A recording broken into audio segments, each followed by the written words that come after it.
মুই আর পাবো না ভাই, তোরা যা। গরু শুনে মনে হয় মুই বেশি ধরেছি। বাবারে বাবারে,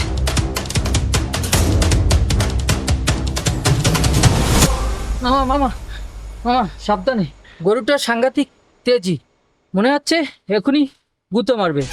আর ওর দৌড়ানোর স্টাইলটা অলিম্পিকের প্লেয়ারদের মতো, একেবারে উসেন বোল্টের খালাতো ভাই। কি রে ডালিম কাছা, গরু লয় কি দৌড় প্রতিযোগিতা নামছেন? আর মোগো গরুটা দেখেন কি সুন্দর রাধার আলে আডে, এটারই কয় আসল কুরবানির গরু। আম্মেটা তো দেখ হরিণের বাচ্চা। এ যা যা, তোর নিজের সরকার তেল দিক গিয়া। তোর গরু তো আটতেই পারে না, তোর গরু খায় আর ঘুমায়। আর মোর গরু উন্নত জাতের গরু, মোর গরু হলো স্মার্ট গরু। হয় কি উন্নত জাতের গরু, এত চুই দেখতে পারতাছি। এই 3-4 জন মিললে পিছে পিছে দৌড়ন, তার কামারেন।